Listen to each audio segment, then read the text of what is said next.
All right, there we go. Oh shit, we're a little big. Well, Yes. I am a kaiju. That is true, but like my head should not be going through the roof. All right. Probably a hole left over from a fireball. Yeah, I'm sure. Welcome everyone to Tabletop Tuesday, where basically we talk about nerdy shit and try to educate you or talk about recent events while I play some sort of fun game in the background. Today's going to be Final Fantasy 14, so we're going to be doing some dungeons in 14 while I tank some dungeons in 14. So you get to watch me get my ass handed to me while we're talking, because apparently I'm a masochist like that. It's surprising. I don't get it. Like in MMOs, I'm a giant sucker for tank classes. I just like I like them. Ooh. Excuse me while I get some water in me. Huh? Enzo has added some critical roles to the Legend of Zelda. Yeah, the Legend of Zelda one. Ooh, what does that put us to? I want to see where we're at right now for that progress, because it's not showing me the progress. Gift subscription. No, okay, that's not helping me. It doesn't tell me. 33%. Okay, we're 33% on our way there. Nice. Where I'll be playing Legend of Zelda randomized on my birthday. Good luck. Yeah, so, well, they're 33% on the way there. Not a lot of people have been donating, so it may not happen. If nobody donates, do I get to pick? If no one... No, see, that would encourage them to not want to donate. So... No. Get to pick. I'm gonna make you play versus. On what? Civ? Oh, goody. Maybe I should do that as a thing. Hey, Haroon, hey, oh god, everybody's contributing now. I think that's the yes should be doing. No, like, they're all contributing to the Legend of Zelda randomizer stream. So let me get the announcements out of the way. Welcome, traveler. Welcome, traveler.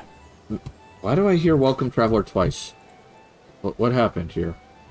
Are you getting it from, like, both Twitch and something else? Yeah, that's what I'm trying to see. Like, if it came from something else. No, nothing else should have sound. That is weird. Yeah, it's glitching. I don't know why. That's weird. Anyway, welcome Master Ball Mike 18 to the tavern. Grab yourself a mug of ale, pull up a chair, have fun. Don't fireball my goddamn tavern. Mike Kaiser. Oh, okay. I haven't seen you in forever. Damn, dude. And of course, Enzo fireballs the damn tavern. God damn it. You friggin' pyros. Anyway, to help pay for, been meaning to follow forever, man. Hey, I appreciate it. I appreciate every follow I get, every subscriber I get, and everybody who basically doesn't set my poor little tavern on fire, because, god damn it. It's pissing off the cook. One, it's pissing off the cook, and two, you know, I have to pay for those repairs somehow.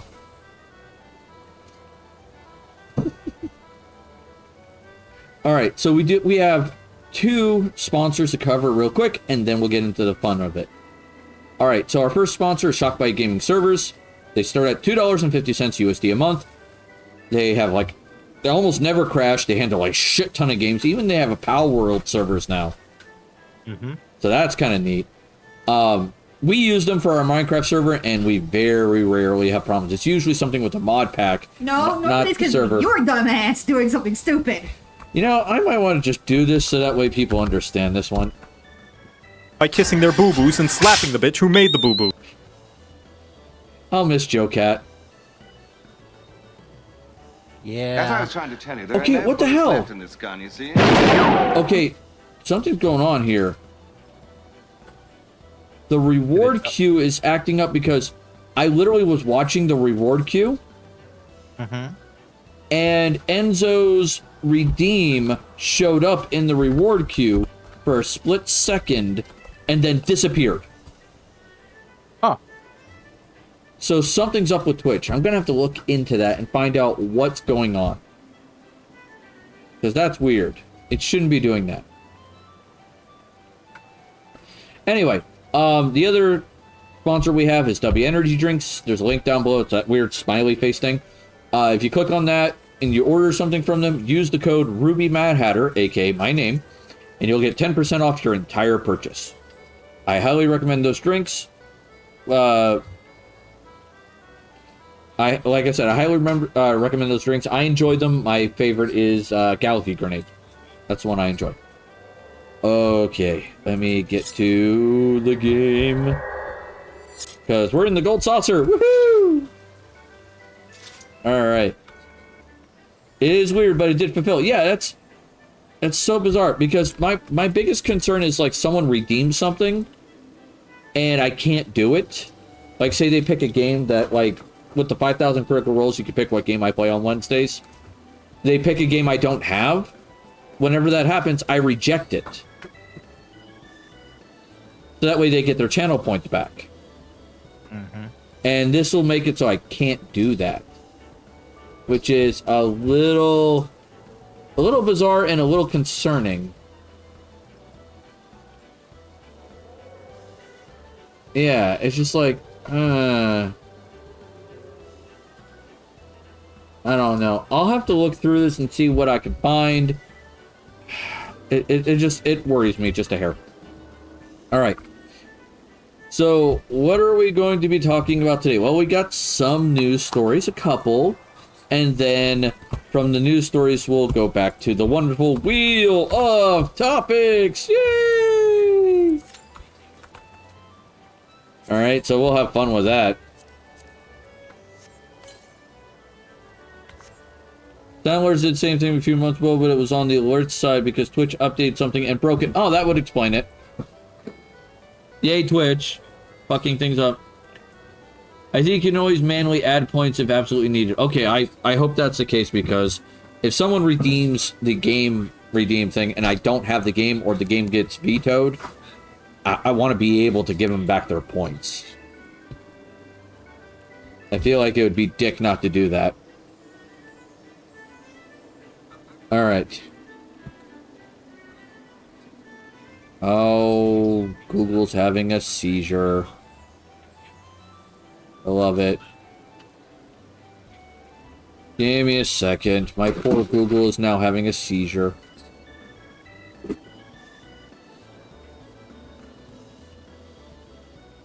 Alright. Sorry, folks. Everything is scuffed, as usual. Yeah, I think it's spreading to my Minecraft instance. It's not loading back into the world. It's just saying reading world data. Okay, game. What the fuck, man? Come on, let me add account. Okay, thank you. Jesus. Enter the command if there is one. Oh, that would be appreciated, man. I just want to make sure people, you know, don't get screwed. Yes, that's me. I am doing this. Goddamn. Okay, Google security alert. Someone just signed into your shit. Yeah, that was me. Dipshit. Oh my god. Of course it's done. Alright, so the first news story I wanted to bring up was a gaming journalism screw-up. Alright, in this case, Kotaku wrote an article about lost F-Zero games being recreated by fans that are now playable. There are two BS Grand Prix titles that were exclusively available through the Satellaview accessory for the Super Famicom. Satellaview, I believe. What was that? Satellaview. Satellaview. Yeah, I was like, fuck.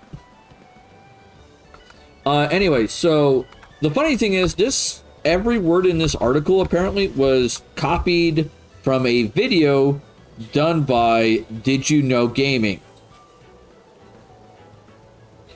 Like, they had done a video about this very topic and went, hey, you know, this is kind of what we're going on. This is kind of cool. Please check it out. Stuff like that.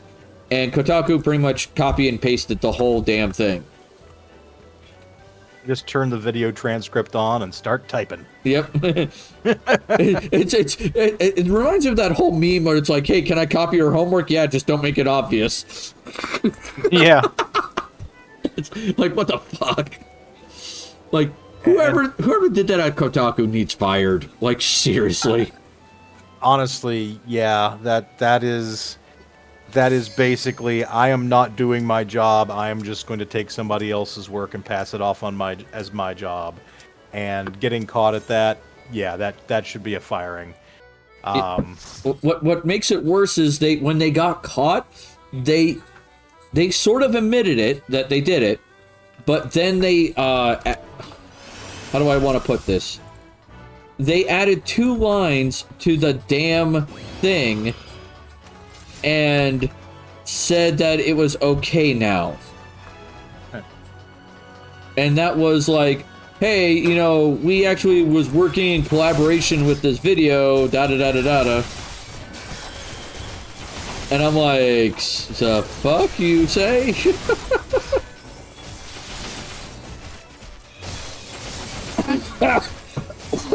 Excuse me, oh god. But yeah, they said, oh yeah, we're in collaboration with our mods and da-da-da-da-da. I'm like, no, at that point, if it's that much of a copy, you should just delete the article. Call it a day. Yeah. At the very least.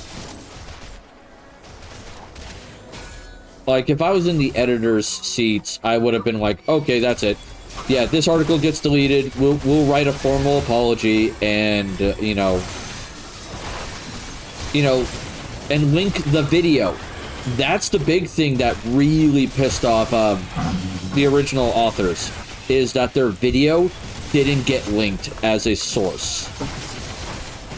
Yeah, the YouTubers basically said, congratulations to Kotaku for taking our story and the exclusively obtained information from our video without any acknowledgement to us or linking to our video.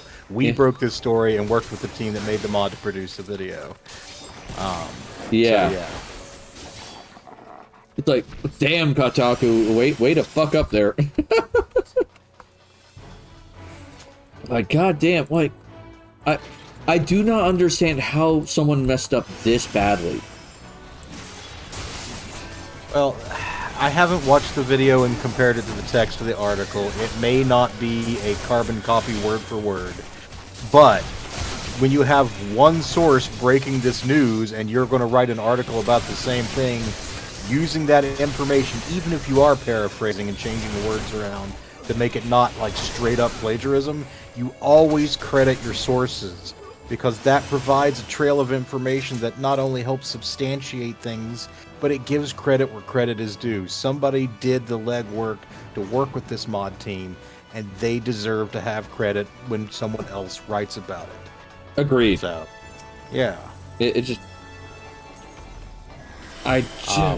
Christ. Oh, sorry, go ahead. Go ahead. I was just going to say, really cool thing, though. I don't know if you're familiar with the Satellaview, but have you heard about this? No. Okay, so basically, it was a Japan-only accessory for the Super Nintendo, or Super Famicom as it's called there. Yeah. Released in 1995, that basically provided the Super Nintendo with online content. Wait, say fucking what? Yeah, you could download games, news, and other content through a satellite connection, and there were exclusive games only available through the Satellaview. Is that where I got my F-Zero 2 copy then? I don't know. Basically, this Japan-only satellite service for the Super Nintendo has had several things that were produced for it that people thought were cool, but essentially once that service shut off, it all just fucking vanished. I think some of the source code has gotten out in the wild, and maybe that's where these F-Zero games actually, you know, kind of got developed from. Oh yeah.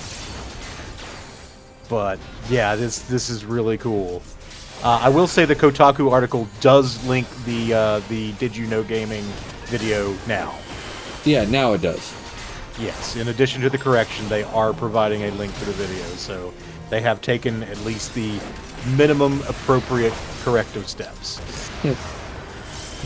Minimum effort has been applied. Yeah. Like, Yeah. Apparently, the team behind this project, according to the Kotaku article, is still after a physical copy of the broadcast software, meaning the Satellaview software itself, offering a $5,000 bounty for anyone who had downloaded that software onto a durable cart or ROM that basically, you know, has the actual full original version of this stuff. neat. Makes me wish I had it.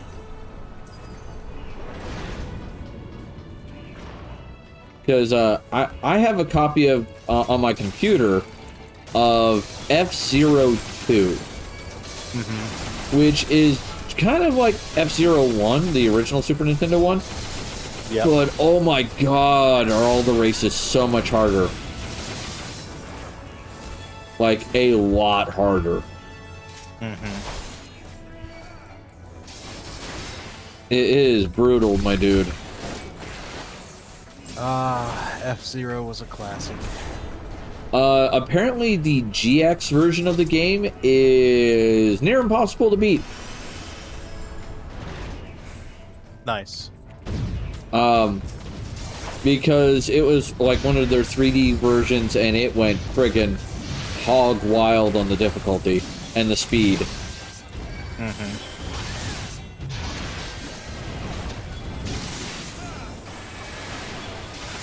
Oh god, there's giant fucking robots everywhere! Oh man. Oh, I don't want to be next to you! So yeah, that was a fun little story I came across. So let's see what else in fun storyland do we have. We have Hasbro and their monetary screw up in the fourth quarter, where they had apparently a 20% hit to its fourth quarter revenue. Yeah, there were basically they lost 6% of their value in the stock market after the revenue report. Yeah, that Hasbro's not doing well. They are not doing well at all. But I feel like it's because they've done so many screw-ups. Well, they definitely would be in a stronger position if they had not fucked up so much with D&D. Like, they have just made every possible error. And, you know, it's you can screw up on your basic corporation stuff, or you can screw up your PR, and as long as the other one's okay, you might muddle through. But they're doing both. And that's really hard on a company. Yeah, that is true, and it was more than just D&D they screwed up though in this last year. Yeah, Magic too. Magic, some of their toy stuff didn't go well. Like, good lord, like their Star Wars toy sales have been abysmal.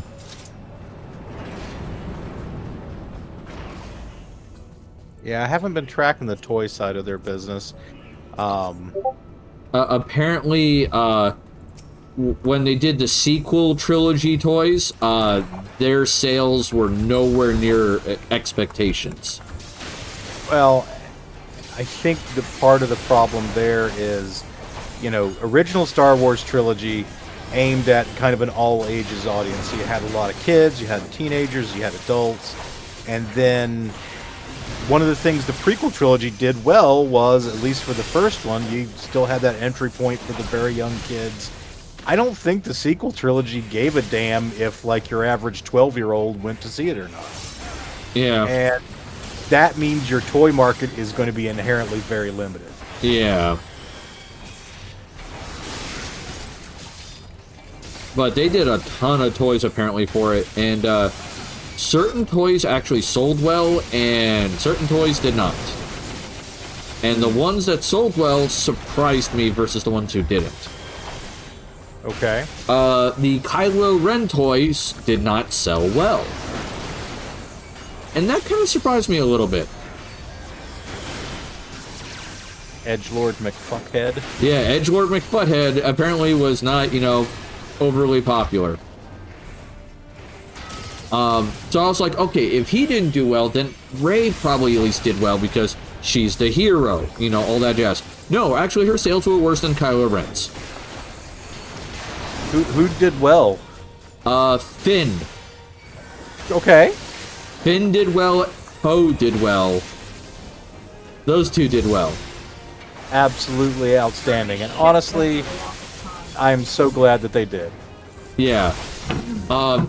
Yeah, Finn and Poe did surprisingly well according to sales numbers, but they still didn't meet sales goals. Right.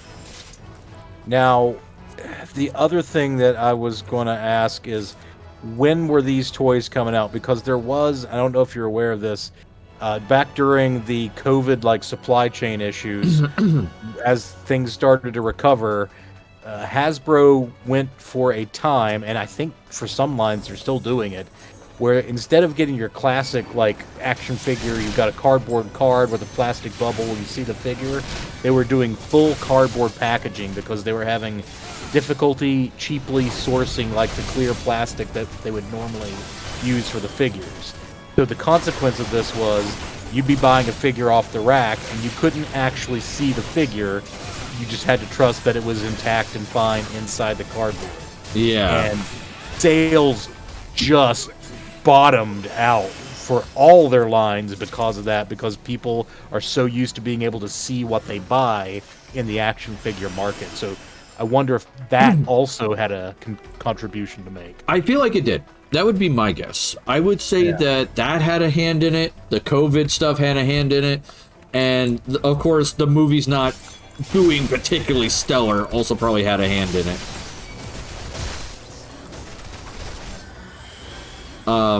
So, I mean...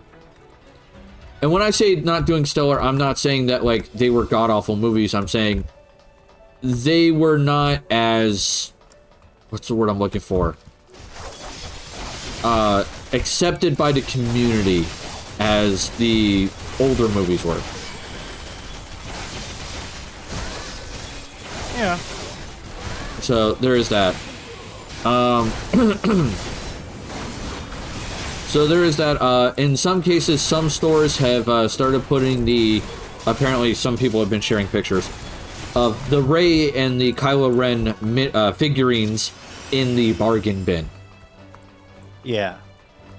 Which is to be expected at this point, because the movie's, out there a ways. Mm-hmm. So, at this point, if they haven't sold it, they're not going to be selling. Hey, how's it going? I hope you're having an amazing day. I'm having a great day, One-Winged Angel. I hope you're having a great day too, my dude. I'm going to try and create a new world in Ragnarok 6 and see if that takes care of the problem. And if it crashes on me or doesn't let me into the new world, then I am deleting this and moving on to a different mod pack. You can always try Dawncraft if you want a D&D kind of feel to your Minecraft. I want very specifically kitchen sink packs, and only for version 1.16 and later. That was the criteria I selected. I don't think Dawncraft is a kitchen sink pack. It is not. It's more of a fantasy story pack. Yeah. Oh, Griffin. Doesn't scratch my brain.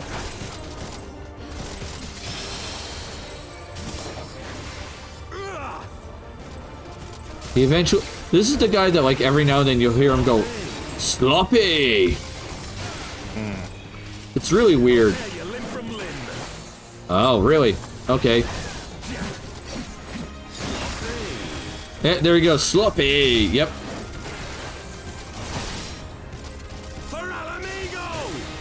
Yeah, this is a guy in the story that decided, I'm gonna save my homeland, which is being occupied by a friggin' enemy force, by basically just straight up, murdering a whole bunch of people in a country that isn't involved in the, the conflict. Mm-hmm. Because that makes sense.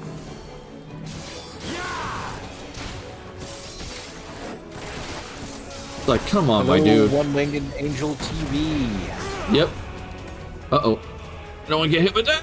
Did you already do a shout-out for One-Winged Angel? Or should I? He hasn't done a redeem. Ah, okay. I'll wait till there's a redeem. Yep, they have to do...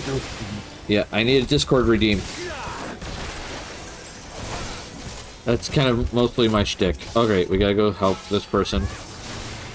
I have to say, I have been spending more time in the toy aisles at Walmart in particular lately, because one of the things that is out there right now is McFarlane Toys has the DC Comics license, and Todd McFarlane has created a successor line to the Kenner Super Powers line from the early to mid-'80s, which was, when I was a kid, my favorite toy line. I still have, like, I owned everything except for one small vehicle and one of the figures for that entire line. I'm a comic book nut, especially DC Comics, and that was my favorite toy line. Oh, yeah. And he's producing new figures. My only complaint so far is that the waves are sometimes a little hard to find unless you just go on his website and order the whole thing as a block. Like there's a Reverse Flash figure that supposedly came out months ago. Nobody can find it except on like eBay. But yeah, that's why I've been spending more time in the Walmart toy aisles. So whenever I go to a Walmart, I go to see if they have any of the figures that I'm missing. And you know, it's interesting to see how much the stuff has sort of stayed the same. There are stuff from like Marvel movies there that are a little older, and I'm like, this stuff really should be on clearance, because like Black Panther 2's what, 2 years now? If not longer. If not longer. Yeah, I don't remember, but it's been a while. So, yeah, it's really, I think, up to the individual Walmarts as to when they do the clearance thing. So I imagine some are getting the Star Wars stuff in the clearance rack, and some of them probably are thinking, it'll pick up. He'll pick up, yeah, totally. Not realizing that, you know, the Star Wars community or the action figure community are kind of pissed for various reasons.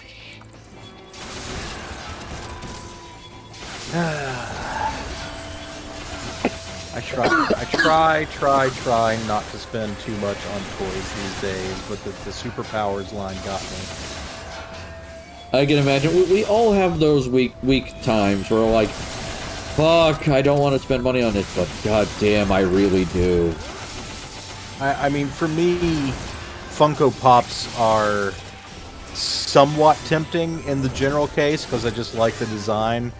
But I only tend to invest in them if it's a property that I really, really, really like.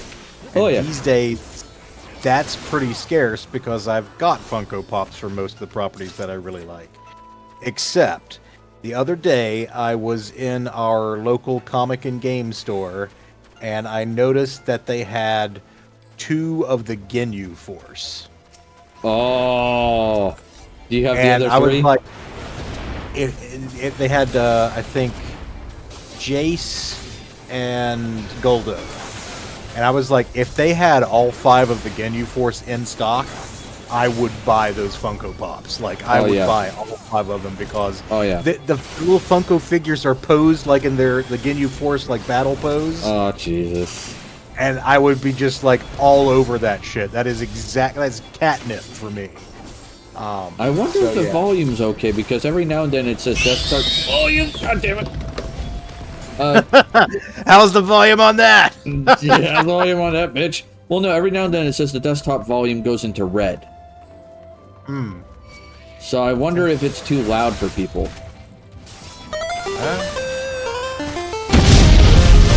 License is fireball himself.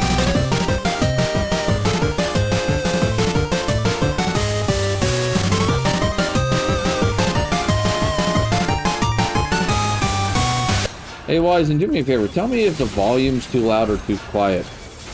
Yeah. Because, I have a weird feeling, because, like, we keep getting people showing up and then leaving, and I'm like, maybe the sound quality's a little off. Yeah. Okay, fine. All right. Wisen says it is fine. I trust. Yeah, I trust Wisen. Just maybe it's a slow night. It happens. I'm not gonna worry about it too much. Mm-hmm. It's Gamera, turtle smell. Ouch. My dude. You're gonna sit there and take that? Of course turtles smell. They have nostrils. Oh, Jesus Christ. Oh my god.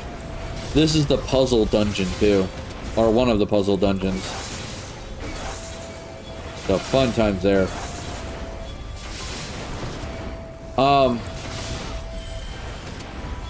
So I got... Oh, there's Bay Fox! Yay! Dad joke deflection for 3 points. Fair enough.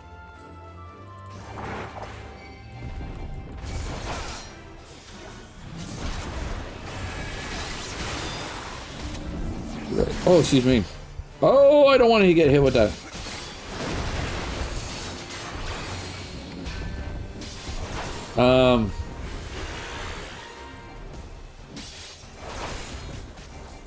What was I gonna say? Oh, my brain just went somewhere, and I try to remember where it went. We were talking toys, then we were talking noise level. Oh, I was about to mention something with Final Fantasy 14. Apparently, I got to have a discussion with someone recently about 14, WoW, and other MMOs, and like some of the differences between them all. For instance, one of them was it was about raids back in the day and mods. Now, a lot of people have talked about, oh hey, Final Fantasy 14 doesn't seem to have too many mods because, the guy was trying to argue because the game wasn't as popular as WoW, so therefore people were making mods for WoW because WoW was more popular. Mm-hmm. And I kind of looked at it and went, nah, I don't think that's the reason why. And he was like, what do you mean? And I go, well, it's literally how raids are run in the two different games. In 14, like, if you're watching the stream, Gamera, you see all that orange shit on the ground, right? Yep. That's from when the boss does something, or is planning on doing something, or hurting you, or whatever. And it gives you an idea of where not to stand. WoW doesn't do that. It doesn't give you that warning, or if it does, it gives you it for, like, a very short period of time. So much so that in the Burning Crusade Onward version of the game, there was a mod called Deadly Boss Mods. Mm-hmm. Which essentially put a little timer on the screen and said, hey, the boss is about to use this ability in this many seconds. And in order to be a high-end raider, doing all the really hard content, you needed Deadly Boss Mods. You couldn't survive without it. Like, they made it so that you had to have that mod just to survive the game. Yeah. Which is kind of bad programming. I agree. That's 100% failure on Blizzard's part. Yeah. And then on top of it, there were other mods. Like, there was an auctioneer mod, which basically told you how much an item was worth on the auction house. From my brief World of Warcraft playing days, I remember Auctioneer. It was one of the few that I actually used as well. Yeah. And it's a good mod. It was a mod that you looked at and went, okay, do I sell this to a merchant or do I put this on the auction house? Like, which one do I do? An auctioneer would tell you that. What rough price should I put on it in the auction house? Yeah. And that was a fair thing to do, but like, it was one of those, WoW was one of those MMOs that you had to mod in order to play it, pretty much. And where 14 is not that. Another game that we've played without mods is Stellaris. We play the hell out of Stellaris, but we play it without mods, because for the most part, the game doesn't feel like it needs them. No, I mean, most of the mods that I think I used back in the day were cosmetics mostly. Yeah, same. Every now and then, maybe one that added like, oh, here's some additional traits to pick from, that sort of thing. Wizen says, auctioneer taught me what mid 50% means. Enzo, I'll have to look more into it. I'm not seeing anything for it, but I'm pretty sure you can. Okay. I'm sure there's a way to do it, Enzo. Thank you for looking, though. But Solaris is one of those games we feel like we don't need to mod, but it's mostly cosmetics we were modding for. Yep. Minecraft is a game that, let's be brutally honest, you kind of have to mod. Well, now here's what I'll say. The default gameplay loop of Minecraft is fine. You do not need to modify it. It works. Yeah. No issues there. But I find vanilla Minecraft's gameplay pretty boring. Yeah.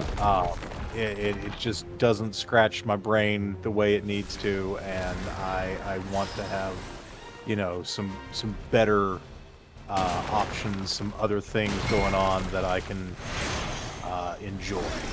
Right. And I think that Minecraft is a great foundation on which you can hang a lot of mods. But I think it's designed for that, whereas World of Warcraft is not designed for that. World of Warcraft wasn't a really basic, streamlined game that's like, oh, but you could do all these cool other things with it. It was supposed to be complete in and of itself. And it wasn't. And it wasn't.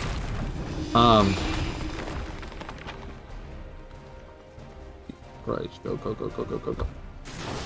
Okay. I'd say another game that needs to be modded, all right?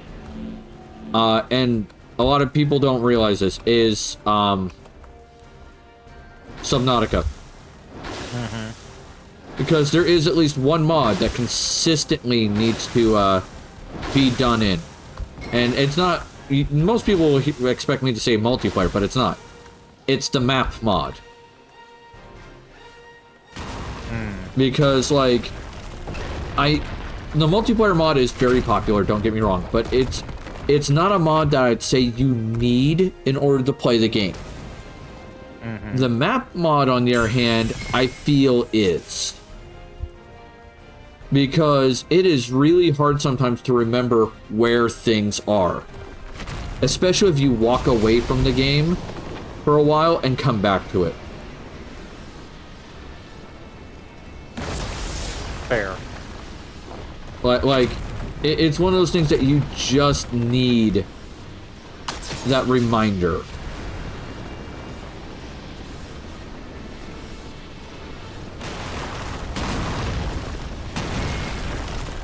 Well, I'm in on Minecraft now. Oh, finally? And the quest didn't crash when I collected it, so that's great. Yeah. Oh, Lord. This is... Yeah, Wiseman says you have to put markers everywhere. That is true. In Subnautica, you have to put so many markers everywhere, and the map mod helps limit that number by a lot. The other mod I personally need in the game, it's not like everybody needs it, but it helps me with my brain issues, is the auto sorting mod and the resource manager. Because that lets me put objects into like some generic chest.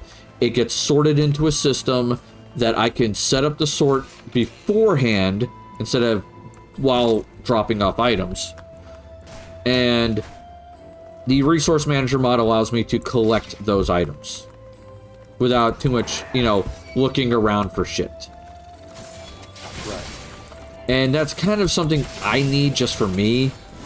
Like, I know that I have, like, when I play games like Minecraft or Subnautica or those crafting games, I have a really hard time with a sorting system. I try my best to do it, but I'm not always successful. And I know that annoys, like, you and Anne and anybody else I've ever played with. It's like, oh, yeah, stop putting things in random chests. It's like, Like, I can't help it. My brain says no. Yeah. Oh, I do not want to be Indiana Jones. This dungeon has a big rolling boulder of death.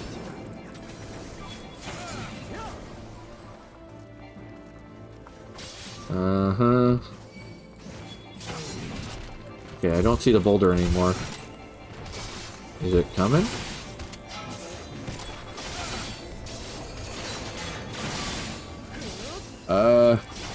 Just for your crap, so others can sort and deal. You need a ruby chest just for your crap. Yeah. I wish.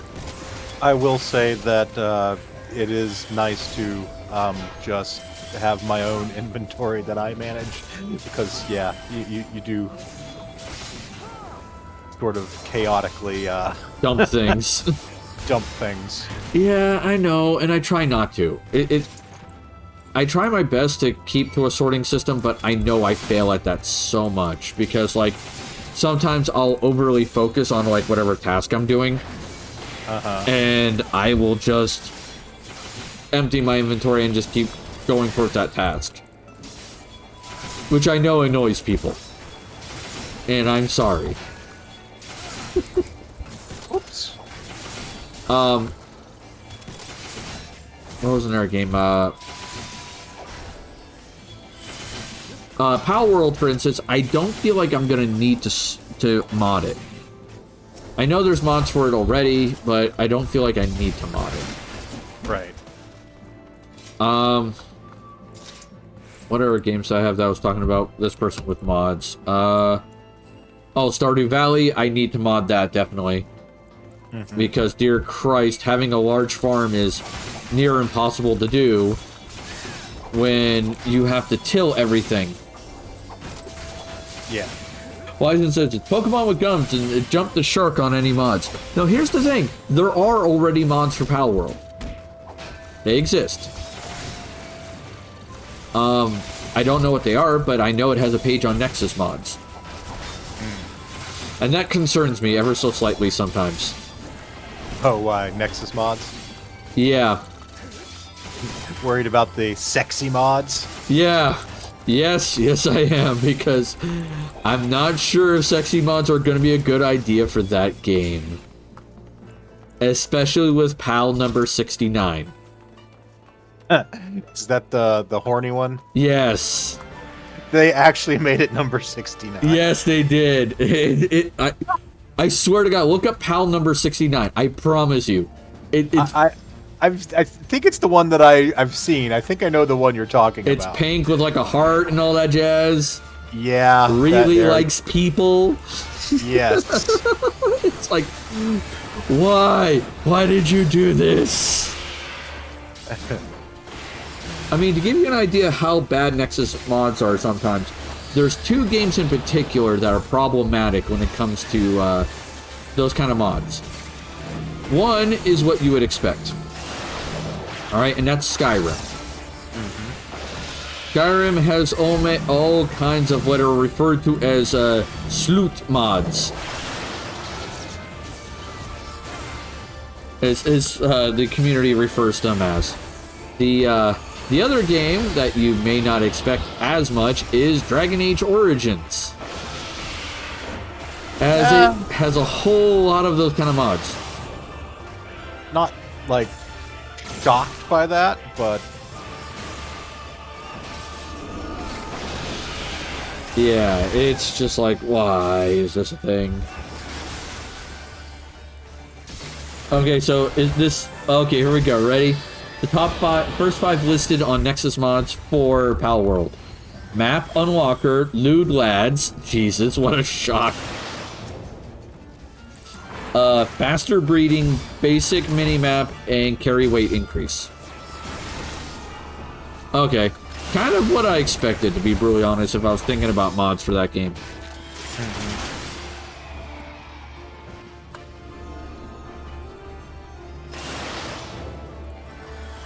This is interesting. I'm not shocked. 14, by the way, does still have mods. It's on... It is on Nexus Mods. Though, the mods for 14 are for the most part, cosmetic. Jabbers, welcome! Hi, how's it going? Okay, this is an interesting... What happened? Oh, yeah, glowing wing time.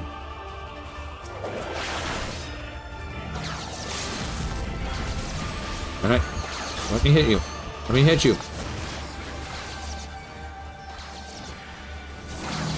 I'm trying to hit this thing and it wouldn't let me. Alright, we got one wing down. There's the other. Haha. One QOL, one thirsty mod, and 3 cheats. Yep. I'm honestly not shocked. There's always going to be a thirsty mod. Yeah. Alright, so what does this crook do? That is very true. But yeah, even 14 is not immune to the thirsty mods. Mm-hmm. Radar mods, market, browsing mods, guides for mini games. Yep. Lots of kind of cheats. Yep.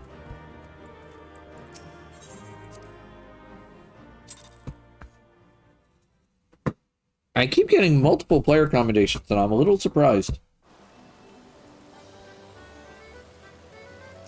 Alright, let me repair my gear. And talk to the tap keeper. Let's sell him some items. Well, I already made back my money in repairs. Jesus, one item got me 1,000 gil. And the repairs were 500.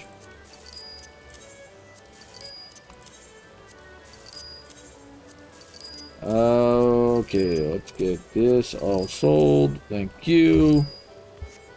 I didn't get the pet or the thing. That's unfortunate, but that's life. Oh, Lord. Alright. So, let's do a little bit of a silly story. You'll get a laugh out of this, maybe. Okay. Xbox has revealed that they have a new controller for the movie Dune. Okay. Here's the, you probably get more gil if you trade your dungeon loot for seals than bought stuff from the GC vendor. Probably, but it also takes longer, Wizen, for that. And I'm just getting rid of junk. And also right now, it's not much of an increase for the GC vendor. Because if you turn in for the seal stuff, a lot of that stuff has already been marketed to hell and back. So, there is that. So, anyway, as I was saying about the controller. So they revealed a unique Xbox controller and a special version of the Xbox Series S, part of the Dune collaboration. Here's the funny thing about the controller. It floats. Huh. Yeah. It floats in the air, or to be correction, its stand does. So when you put the Xbox controller on a stand to charge, it will slightly float off the ground. That's kind of neat. It's kind of neat, and also kind of silly.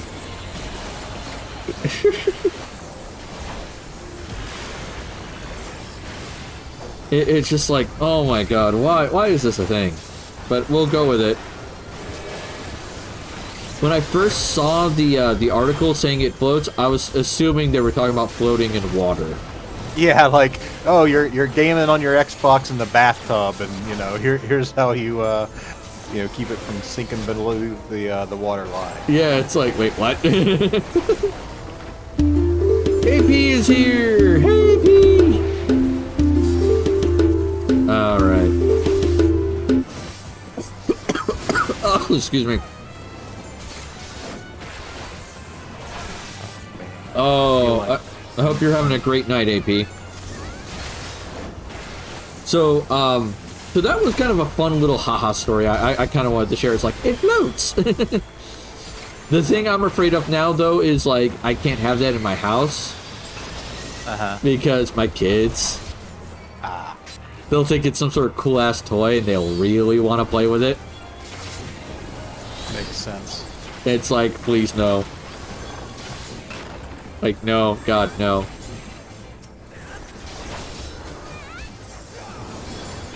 Oh my God, there's so many guys. We're killing them as fast as we can. Oh God, there's so many dudes. Alright, so the last serious story we got is... Oh, wrong window. Wrong lever. Is a report that says that 17% of gamers identify as LGBTQ, but less than 2% of video games on consoles have LGBTQ representation.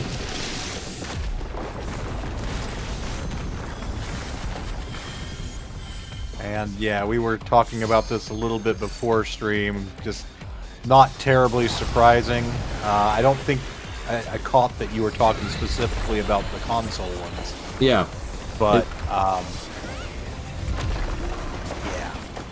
Yeah, it's just consoles. It's not PC. I feel like if it was PC, that percentage would be higher, thanks to the indie field, like you said earlier. yeah, indie games are going to have better representation, I think. Yeah. And that needs to happen. Well, it also needs to happen from major studios, too. Oh, yeah. And hopefully some headway is going to be made there. But yeah, it is just disappointing. Yeah. I mean, I don't know what else to say in that regard. It's just... It feels like there's just more that needs to happen. Absolutely. Absolutely. Yeah.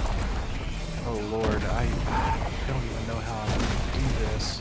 Woo! Skyblock is such a weird experience coming off of some of these others. Yeah, because there's not a solid ground. Yeah, I've got a little floating island to build on, and I had a sapling, and I've got some dirt. It's not a lot. Alright, so I think I can use the wooden barrel to make dirt.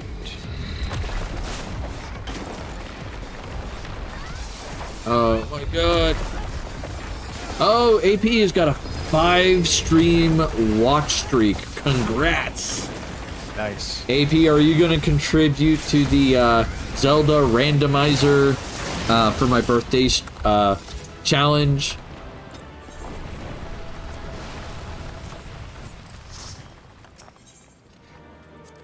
Yep, she did. We're 50% complete. Oh my God. We might finish it. Nice. Oh no. Yeah, I'm gonna be, for my birthday, if that challenge completes, I will be playing Legend of Zelda Link to the Past randomized. It'll have the, glad you mentioned it, I didn't know it was there. Yeah, no problem. And we're gonna test my knowledge on Legend of Zelda, how good I am at it. I will be handing Gamera the cheat sheet. Yes. So that way, if I get lost or stuck, he can at least give me a hint. Alright? Alright, so let's see. Man. Not taking long to get roulette today. So we're at 18,000 channel points out of 30,000. Nice. And it's asking if I want to contribute. It's like, dude, I have infinite channel points. I could finish it if I wanted to, but that's the kind of defeats the purpose. Yes, that would be a little weird. Sorry, Twitch. You should probably not do that. I have over 25k channel points. You're reaching the goal if I can help it. Though I can only contribute 2k points at a time. That's fair. Oh, I have Ultima Weapon. Goody.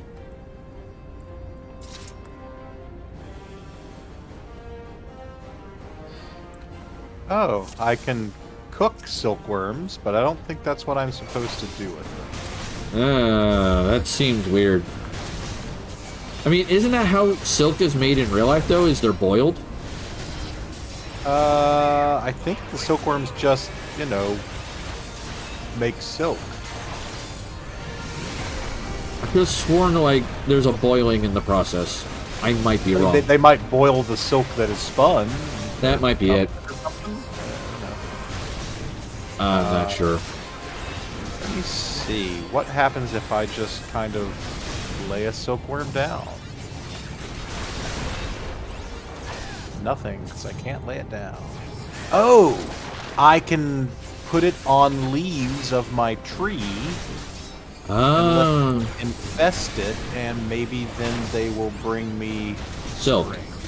Yeah, that would be nice. Oh, it's... I will eventually finish ATM 8 myself. I have to finish decorating my castle. I have to finish all the quests like you did.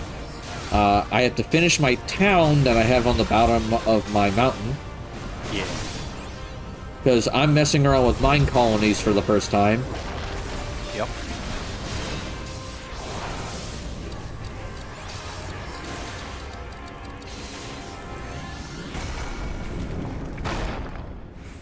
Okay, so...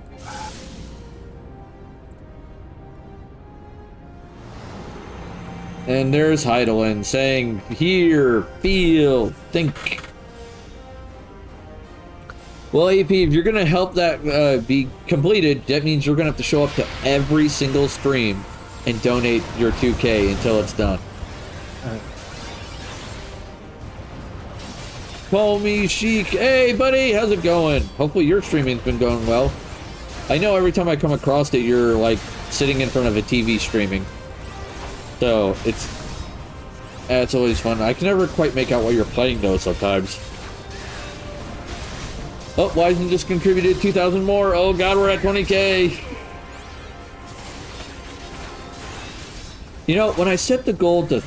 Yeah, I don't have a capture card. Ah. Or a PC. That's fair.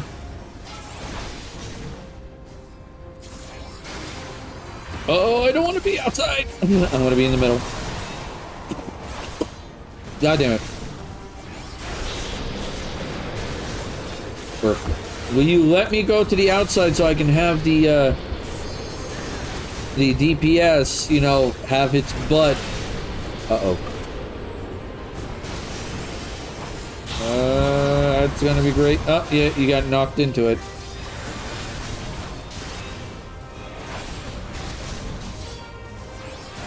And it's an ad break, of course. Bum. Okay, so yes, you apply silkworms to leaves. The leaves become infested, which then you can break for string and more silkworms. Alright.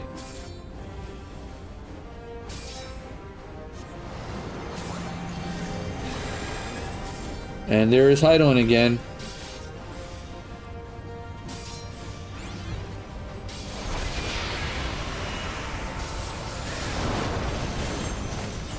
And he just lost Garuda.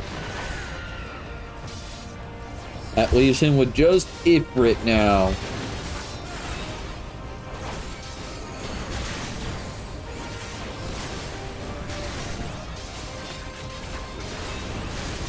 Waiting for the ad break to end.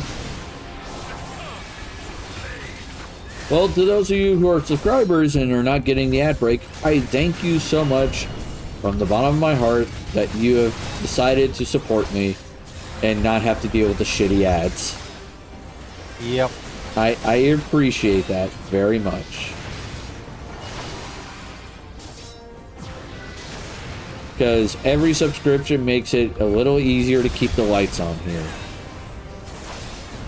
And that is extremely appreciated.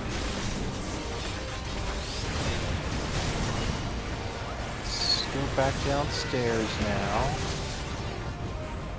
One of the trees I planted grew up into a giant ass tree, and the thing is, it's overhanging the edge of the island, so some of the stuff I knock off of it just goes out into the void.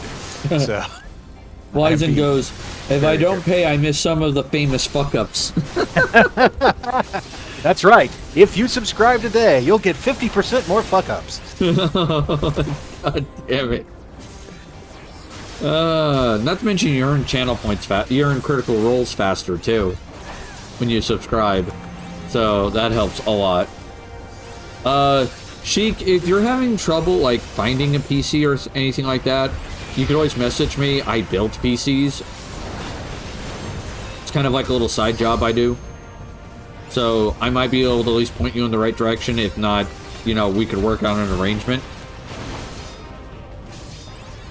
Wizen goes 50% more. I'm counting now. Damn it, camera. You put a lot of more stress on me. So it's more stressful if you have to fuck up more? I thought it would be more stressful if you had to fuck up less. Oh, so news. I put an offer on a house. Yes! Sweet! Huzzah! Now we get Gaia's fucking monologuing again. Let's see. I've got my string. I got some cobwebs. Wizen, that is awesome, dude. Your foe acts under the protection of the crystal he bears. Interesting. So, this is what empowers him. So you can build sieves. If you are to prevail, the hammer of darkness get must needs be additional brought to resources. bear on the shield of light. Wait. Say what? Take. And so it shall. For the ultimate weapon Is that is not a withdrawn thing in this power pack? which Ah! is yet Oh, I'm gonna miss that. That hurts. There's gonna be a stupid amount of room in the basement. Gonna put in a sauna. It is the weapons There you go. That works. enigma whose Okay, surface even 2 the sticks, vaulted 4 scars of planks, and a ancient slab. failed to scratch. The magic within has lain dormant for eons. That Of is a what sieve. magic do you speak? A spell without parallel. Uh-oh. Ultima. Oh, he's gonna use Ultima. That's never good in Final Fantasy. Sought the life force of the primals for no other reason but to quicken the core. Okay, so the next thing I need for a sieve is mesh. Now beating heart. Eorzea, what have you done? No more than was necessary for my god to be reborn. I kicked her god's ass. Damn you, Eorzea. So what can I sieve through here, my guy? Behold, Wizen, aka Laha Breadsticks. This villain is named Laha Brea, and Wizen is now called him Laha Breadsticks. I see. to the very pinnacle of the heavens, the world shall tremble. Unleash Ultima! And he just set off a magical nuke. Like you do. Okay, I'm gonna put all my various types of stone in there. I don't need it so much. Now the facility has been thoroughly nuked.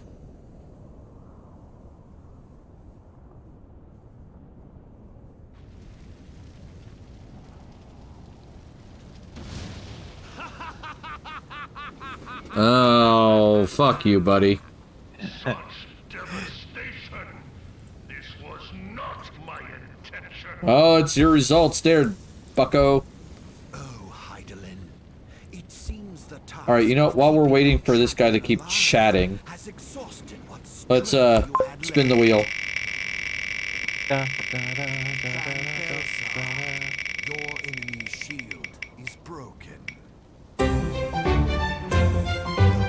Necrons. Ooh. Oh, wrong one. We will speak later. Our sleepy tomb boys. Yeah, sleepy tomb Egyptian robots. But first, I must So, deal with you. the best way to describe the Necrons is they started off as basically living on the universe's shittiest planet. It was highly irradiated. They were dying really quickly and really early. Their lives kind of sucked. They were sick all the time. It was pretty much awful. Yeah. And these guys, well, decided they had two goals. They're like, one, let's get some immortality and see if we can't fix our predicament. I'm like, okay, that's fair. What's the second solution? We're gonna kill every living thing. I'm like, that's a bit extreme, but okay. Cool plan. Great plan. But they were being very precise about it. So, like, it was taking them a little long to do it because, I mean, it's really hard to kill something when you're going around, you know, killing every blade of grass. Yeah. So, I mean, there is that. Yeah, and they were known at the time as the Necron tier. Yeah, Necron tier. And, yeah. And they got involved with the early war in heaven because basically there were the old ones, or the Slan, and the Necron tier were sort of like, hey, you guys have pretty much great lives, access to all this stuff. How about you share? And they're like, how about no? Yeah, I believe the best way to describe how the older ones replied to Necron tier was, piss off. Yeah. Like, get off my goddamn lawn. And they took that personally. Yeah, they took it fabulously well. Oh yeah, completely. And as a result, they started to try and find ways to fight back. Yeah, and really, at first, there wasn't a lot they could do because the old ones had fantastic technology and knowledge of how the universe worked, and the Necron tier didn't have shit. Yeah, so this is what was referred to as the war in heaven. Yeah. So they're like, oh shit, okay, that went really badly. So then the question becomes, okay, well, how did they fight the old ones then, eventually? Well, their solution was they found these little funny creatures that were nomming on basically star gas. Yeah. And it didn't really have too much sentience they could tell. But they decided to take the little buggers and experiment on them, figure out what's going on. See if they could weaponize them. Yeah, and they determined that they were also immortal in a different way. So eventually they got these things to become smarter, you know, better, things of that nature. And eventually they became these things called the Catan. Alright? Yeah, yeah, I'm not sure if it's Catan or Satan, but it's Whatever. a C''T''A''N. Yeah. And the thing about them was, like, the old ones, the Slan, they were very adept at using the early warp or Empyrean. They had, you know, magic psionic, you know, capabilities in addition to technology. But the Catan absolutely have nothing to do with the warp. Like, the warp is often associated with, like, souls and shit. The Catan did not interact with the warp at all, which made them actually pretty effective against the Slan, because the Slan usually were expecting to deal with things that had souls that they could reach that way. Oh, yeah. And so, the Catan said, hey, guess what? You guys want immortality? We figured out a method of immortality. We will give you that immortality, if you just agree to work with us. And the Necrons were like, hell yeah, let's do this. And they signed up, not reading the fine print.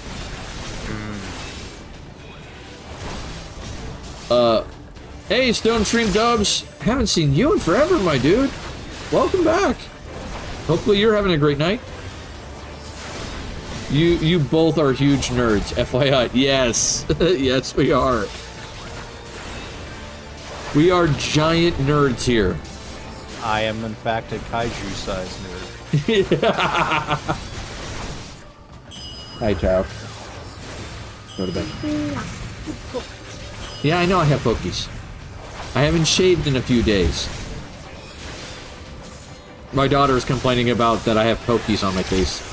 Oh. Because I haven't shaved in a while. Yeah. Honestly, since COVID, I shave every other day.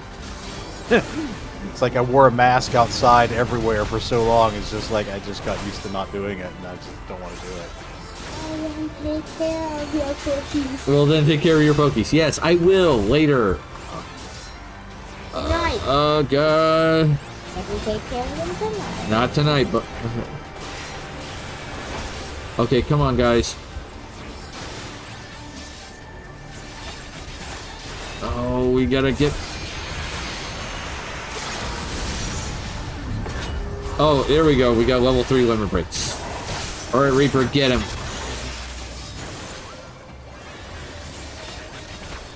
Oh, man. This is gonna be close. Wish I could do more damage. Leave them long enough and they become soft. Not with mine. The problem is mine don't grow out far enough to become not pokey.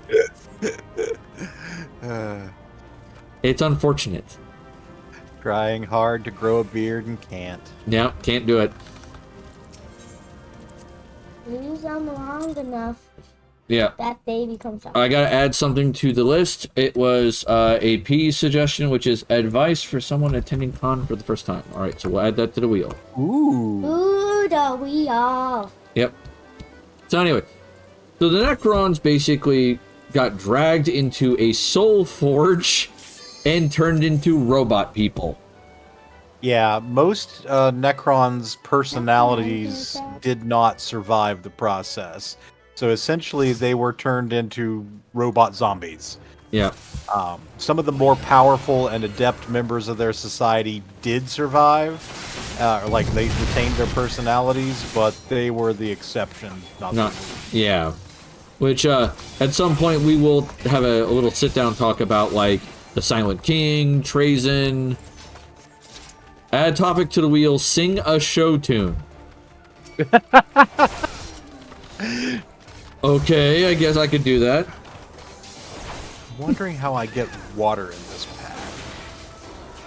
Yay! Alright. But, so, eventually, the old ones were getting their shit wrecked. And so the old ones decided, let's make a few extra races to fight the Necrons. And yes, Rose. Shh. So they made the Eldar and the Orcs. But at the time they were the Quarks. Yes. So that whole big-ass war occurs between all three of those races. The Catan basically murdered the shit out of the old ones. Like, yeah, we don't know that they survive like to any significant degree in the modern 40k universe.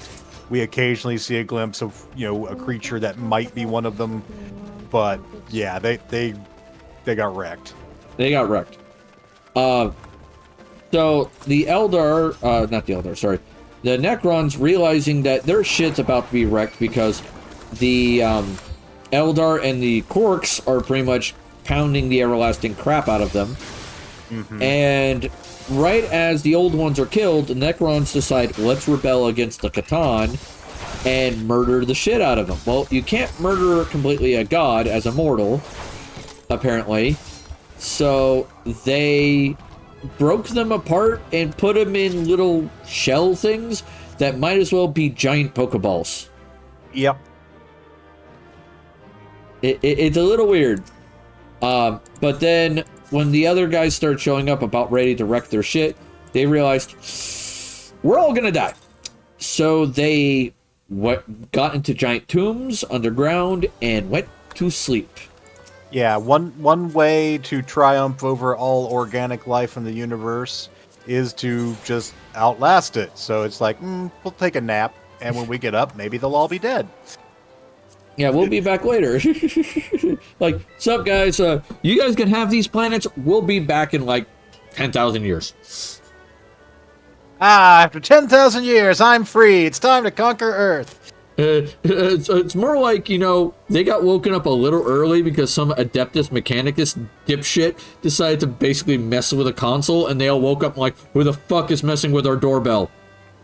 Ding dong, ding dong, ding dong, ding Stop dong. hitting the goddamn doorbell! And then they just woke up and went, everyone in that direction is going to die. Yeah, so after resting for millions of years, Yeah. the security systems essentially got set off, and they wake up and they're like, "What? There's even more of these organic fuckos? God damn it!" Yep, and they woke up cranky. Yeah, Oh yeah, they were very cranky. Now the thing with the Necrons is, and you have to be really scared about this. Two things about them in particular. One, their weapons will disintegrate the shit out of you. yeah, they're like Dalek blasters. Yep. The second thing is, when you kill a Necron, it may not actually be dead. Yeah, they have kind of like a living metal that comprises most of the bodies, and it basically can regenerate to a very large degree. So you've got the equivalent of super auto repair systems. So they get knocked down and they get back up again, Chumbawamba style. Oh yeah. And this also applies in the tabletop version of the game, where as long as a unit is not completely destroyed, you have a chance to hide them, and just they all start getting back up. Yeah. And I can tell you right now, in the tabletop game, that annoys people to no end. It does, because it's fucking awful. It's like, motherfucker, there was one guy left and he was hiding behind a wall, and now suddenly there's 8 of them. Like, son of a bitch. Yep. They're like goddamn metal zombies. It is hilarious to watch. They're also tough as hell to kill. They usually have a high toughness, high armor, making them really durable. They definitely have an Egyptian kind of motif to them. Yeah, a lot of the names and a lot of the designs feel very Egyptian. And yeah, it gives them kind of a cool flavor. I think at the time that they were designed, they were basically... So, little sidebar, a lot of what is in 40K was a reflection of fantasy tropes, and they have, of course, Warhammer Fantasy as well.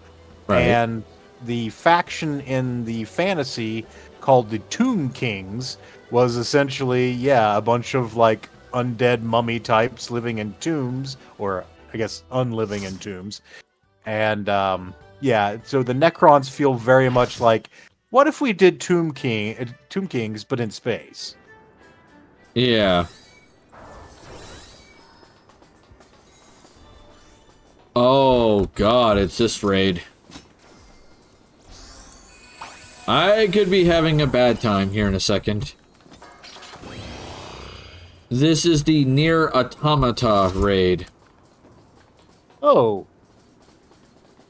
So, welcome to Bullet Hell with MMO mechanics. Interesting. So I said, wait, this isn't Crystal Tower, what the hell?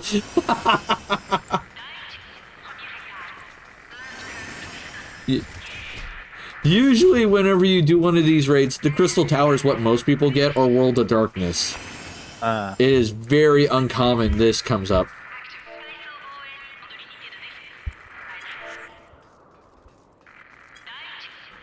I think I'm gonna run out of my crook soon. Yeah, boy, we gotta... The downside of this raid is it's got a lot of weird fights.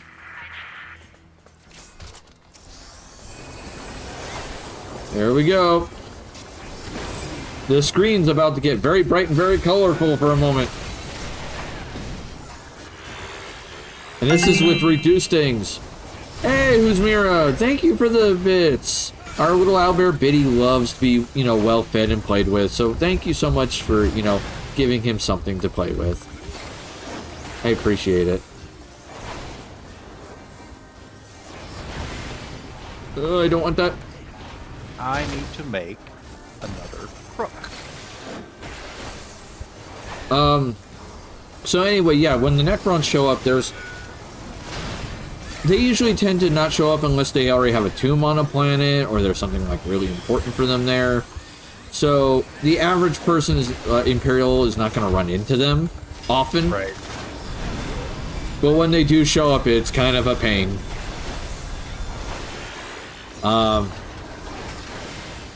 Like, good gods. And the races that are the best at fighting them is currently right now the Eldar. Because the Quarks kind of devolved into the Orcs, and if we're going to be brutally honest, aren't going to be very effective against the Necrons as much as they used to be. It's kind of a downside, but hey, we'll take it because the last thing we need is intelligent Orcs. Yeah. I feel like that would go badly for everyone involved. The Necrons are notably, perhaps unusually, one of the factions that will ally itself with other factions, including humanity, if they find a common enemy. They have teamed up with the Imperium against, for example, the Tyranids. Yep.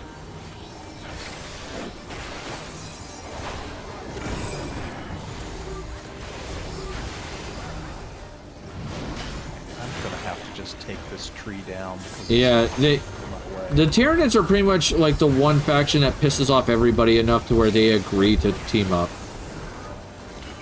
Like, those guys suck. Yeah, I mean, you suck, but, those guys suck. those guys suck more. Like, Christ, they are terrifying. Ow, I got hit with a ball. Yeah, so modern Necron efforts often focus around trying to find ways to seal off or limit the influence of the warp. One of the big current plot things that they've got going on is a place that they have created called the Pariah Nexus. It's essentially a network of Blackstone emitters that suppress the influence of the warp in the area. And you think, oh, well, that means it's less likely to have chaos incursions and psychic fuckery. And yeah, that's all true.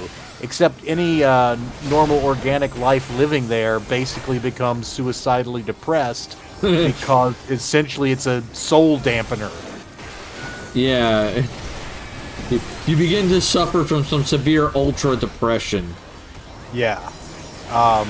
So Necron technology and their ability to use the Blackstone constructs is directly opposed to the chaos and warp fuckery, which can be fantastically useful, but the Necrons want to use it to such a degree that everybody else would suffer too. Well, I mean, that's kind of a win-win for them.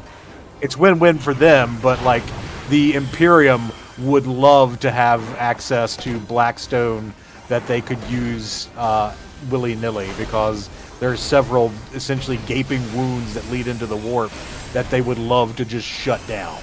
Like permanently. And, yeah. Oh, yeah.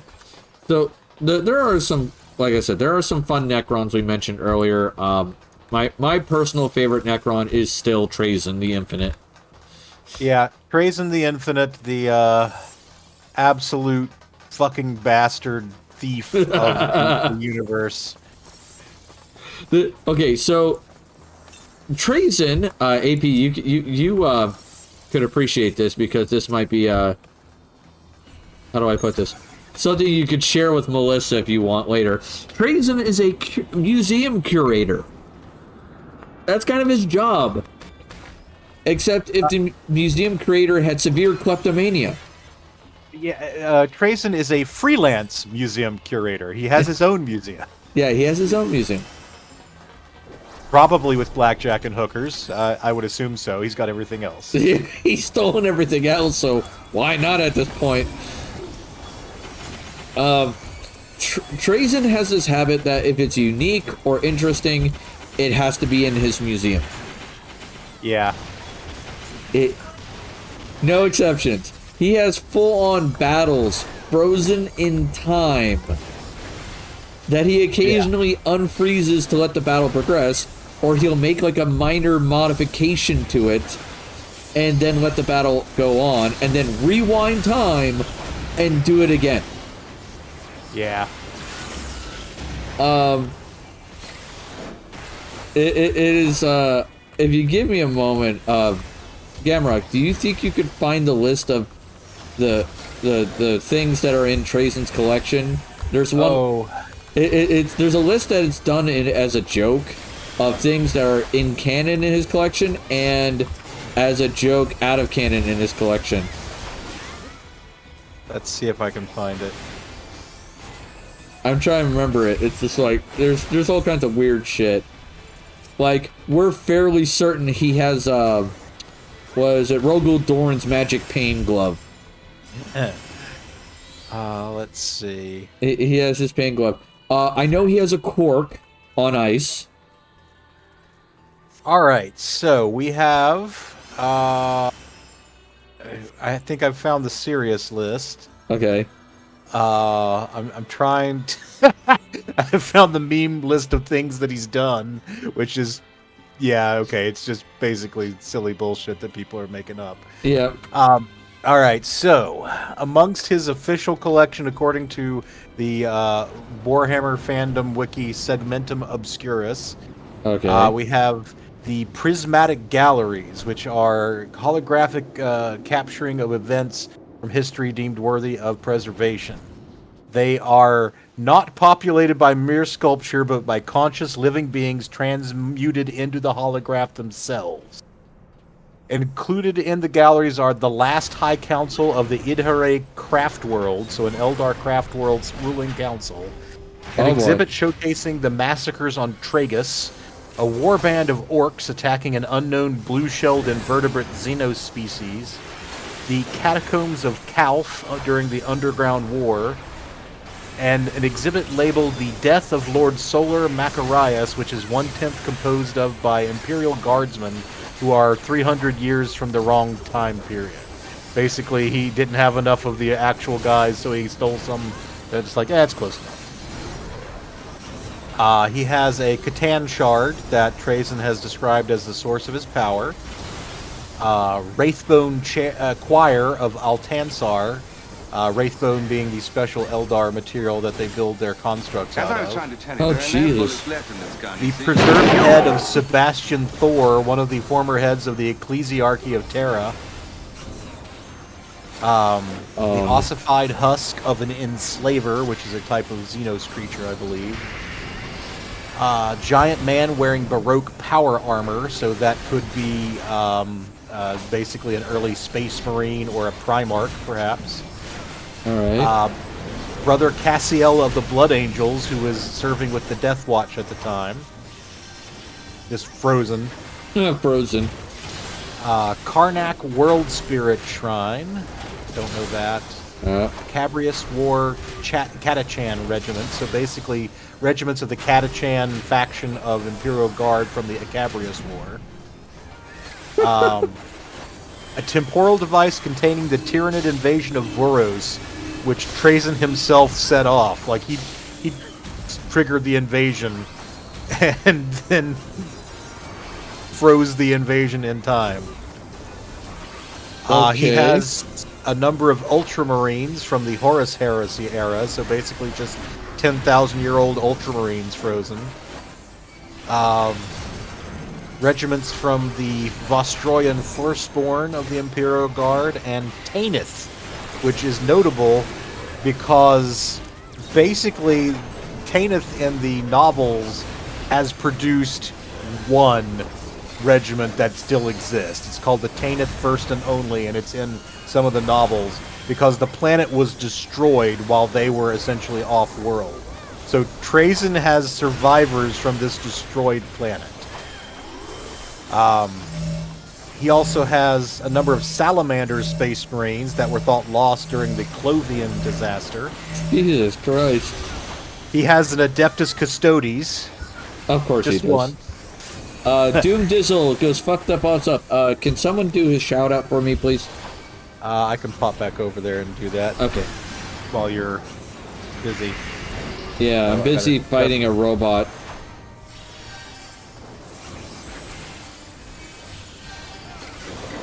Alright, so, where was I? Yeah, here we go. He formerly had the Inquisitor Greyfax and her retinue, but during the events of recent novels, they actually were released and escaped from his collection. So she is now a playable character in the lore again, in the tabletop game. He has the Bell of St. Gersthal, which was disposed of after causing irreparable damage to his forces and collection. So apparently that one was not stably stored. Apparently not. Oh no. He has Lord General Ursarkar E. Creed, the Lord Castellan of the Imperial Guard from Cadia. So basically, in one of the recent set of events, the long-standing planet of Cadia, which guarded the Maw of Chaos, or the Eye of Chaos, excuse me, was destroyed by Abaddon God, is it Abaddon? It's not the Betrayer, that's Karn. Abaddon, the Despoiler. During his 13th Black Crusade.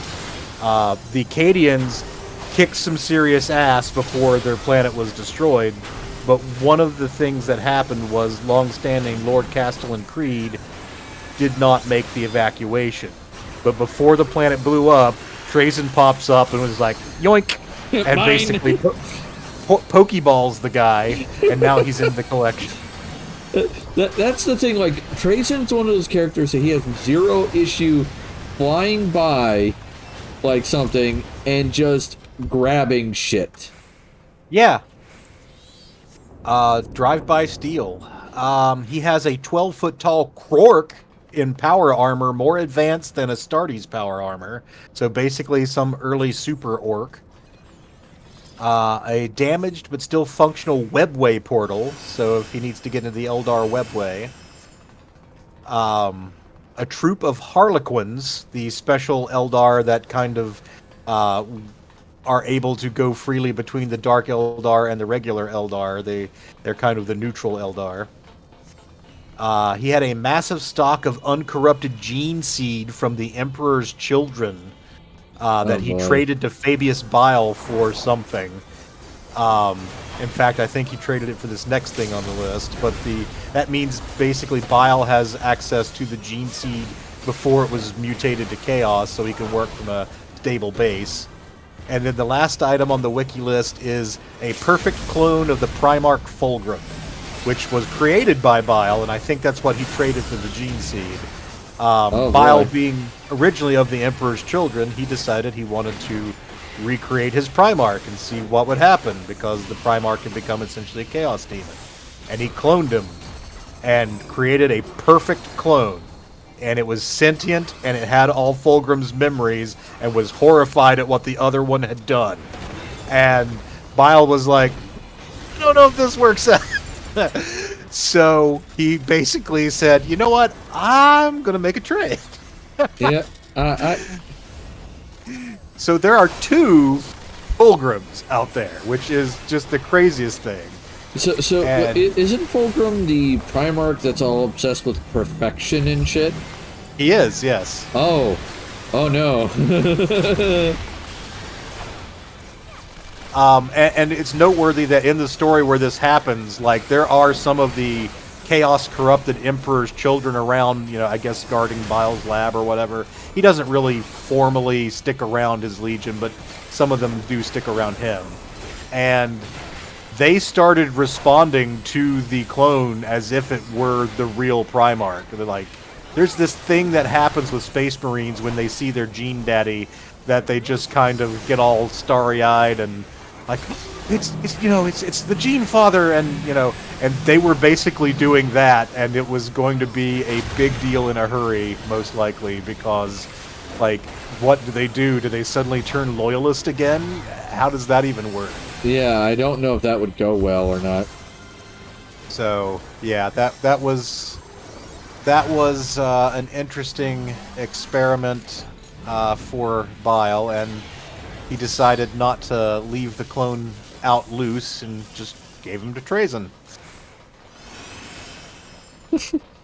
So I remember some of the joke things that were suggested that he had. One of them was an original copy of the Emperor's birth certificate. Yeah, yeah. They're basically, if you name it, if it's a silly thing that he could have, it's probably been suggested for his collection. One was an original copy of 6th edition Warhammer 40k before the Ultramarine obsession. It's like, oh god. Oh god, that's what I'm fighting. Oh, we're being raided! Raid! Alright, please shout out Unicorn Girl, please. I will pop over and do that. Alright, welcome Raiders. My name is Ruby Mad Hatter. I'm a variety streamer. We're doing something called Tabletop Tuesday where we talk about a bunch of nerd shit. Did I catch the end again? No, you still got like half an hour. AP beat me to it. Oh, nothing wrong with that. Nope, that's totally fine. Yep. And welcome Vixion to the tavern. Grab yourself a mug of ale, pull up a chair, have fun, and don't fireball my goddamn tavern. Please fireball the tavern. Don't! Yes. Just Stop it! Fire is bad, okay? Some of the joke stuff that I'm seeing on a humorous Warhammer wiki includes snuck into the Imperial Palace on Terra and took a selfie with the Emperor's body. Yep. Achieved the title of Pokemon World Master twice. This bullet point has been collected by Trazen. This bullet point has been collected by Trazen. Oh, So basically the item's missing. Let's see. Banned from the Necron throne world of Mandragora after trying to loot Emotech's staff, but pops in whenever he feels like it anyway.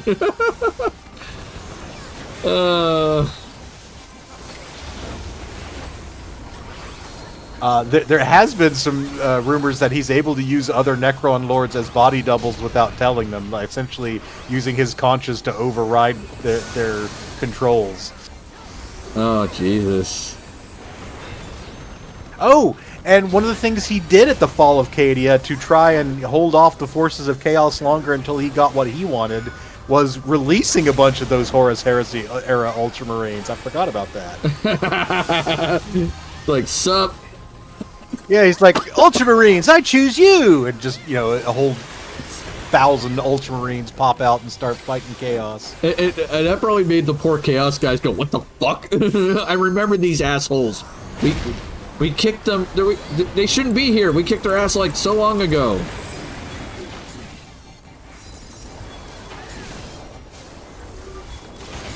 Basically tried to... He lied to the leader of the Salamanders that he had one of the relics of their Primarch, and then revealed that he wasn't telling the truth. He was just trying to lure them into a place where he could steal one of the other relics they do have, but that backfired because they gave it to him point first. It's a spear. Oh, here you go. Ow. Let's see. Let's...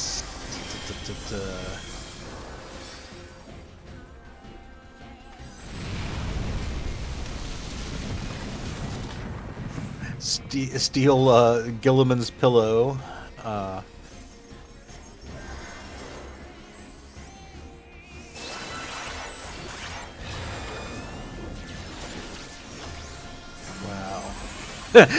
Has that one gamer girl you're still looking for.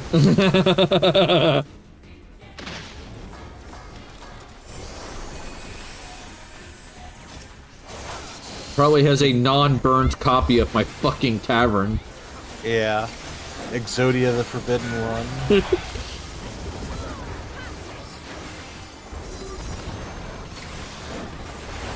Probably has the recipe book for Colonel Sanders' 11 herbs and spices. Yeah, that would be exactly this sort of thing.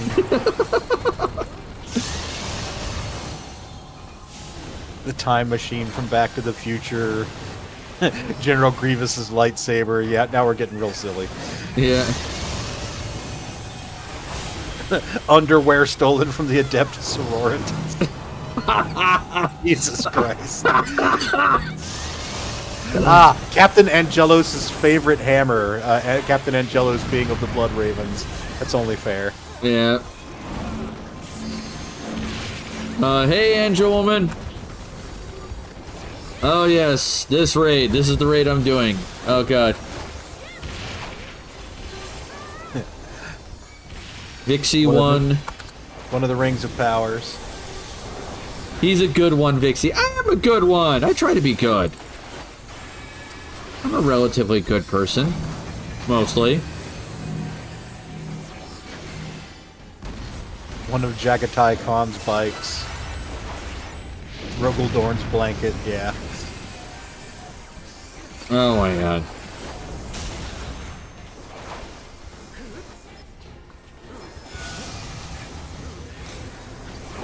God, this guy's huge. Good god. Yeah, Trazen is probably one of the most memeable characters in the 40k universe. He's just... He does things in canon that are ridiculous enough that it inspires people to go all Chuck Norris and just, you know, make it even more ridiculous, and I love that. I remember he got into some sort of legal debate with another Necron. And Necron had the ability to rewind time or something? Yeah, I think that's maybe Orican the Diviner? Yeah, Orican, yep. And there was this giant joke that, like, Trazen just kept frustrating him and frustrating him and frustrating him. To the point where Orican eventually gave up, even though he could rewind time. Yeah, it just never would go the way he wanted it to. Yeah, he's just like, God damn it, fuck this man. Yeah, that's the thing.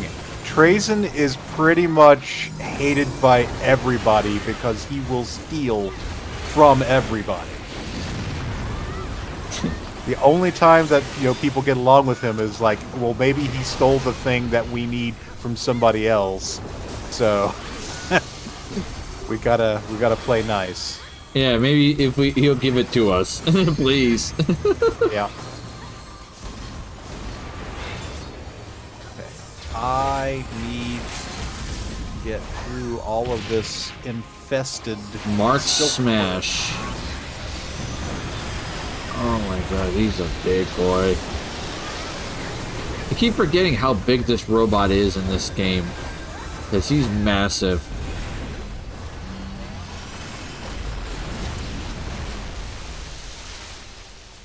Alright. Oh, boots. How nice. And now we gotta climb on him. Because killing him was not enough. We're gonna basically climb all over his corpse. Woo! Yeah, with that insult to injury. Woohoo! Oh my god. Okay. Alright, let's see. While I'm doing this float shit real quick. Alright. Finn!